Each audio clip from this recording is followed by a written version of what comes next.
Legacy Telugu stories పిల్లల నీతి కథలు ఎద్దు చెప్పిన బుద్ధి.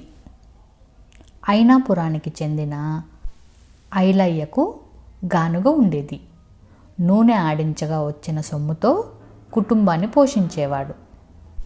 ఐలయ్య కొడుకు వరాలకు చాలా బద్ధకం. తన కొడుకు ఎలా బాగుపడతాడా అని బెంగగా ఉండేది. ఒకరోజు ఐలయ్యకు కోపం వచ్చి, ఈ ఎద్దు నువ్వు ఒకటేరా అని కోపగించుకున్నాడు.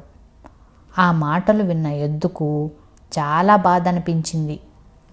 ఈ ముసలి వయసులోనూ చాలని తిండి తింటూ గానుగ చుట్టూ తిరిగి తిరిగి నూనె తీయడానికి సాయం చేస్తుంటే సోమరిగా తిరిగే తన కొడుకుతో నన్ను పోలుస్తాడా అని అలిగి మూలన కూర్చుండిపోయింది. ఎంత కదిలించినా కదలట్లేదు. పశు వైద్యుణ్ణి పిలిపించాడు. అతను పరీక్షించి ఏ జబ్బు లేదని తేల్చాడు. ఇంతలో వరాలు తండ్రి దగ్గరకు వచ్చి సినిమాకి వెళ్ళడానికి డబ్బులు కావాలని అడిగాడు. అసలే కోపంతో రగిలిపోతున్న ఐలయ్య, దీనికి ఏం రోగం వచ్చిందో మూలన కూర్చుంది, ఇది తిరిగితేనే మనకు తిండి, అదేమీ పట్టకుండా సినిమాకు డబ్బులు అడుగుతున్నావా నువ్వు?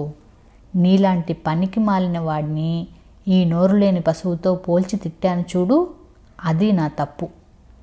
నువ్వు పశువుతో కూడా పోల్చదగిన వాడివి కాదు అంటూ అక్కడే ఉన్న కర్రతో వరాలను 2 దెబ్బలు వేశాడు.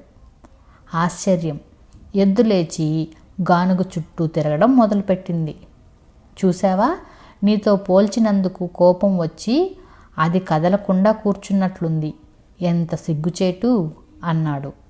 అంతే, ఆ సంఘటన వరాలలో పెద్ద మార్పు తెచ్చింది. నాతో పోల్చుకోవడానికి పశువులు కూడా ఇష్టపడడం లేదన్నమాట. నాకంటే ఆ ఎద్దు ఎంతో మేలు అని బాధపడ్డాడు. మరునాటి నుంచి గానుగ దగ్గర పనిచేస్తూ తండ్రికి చేదోడు వాదోడుగా తయారయ్యాడు. తన కొడుకులో వచ్చిన ఈ మార్పునకు ఐలయ్య ఎంతో సంతోషించాడు.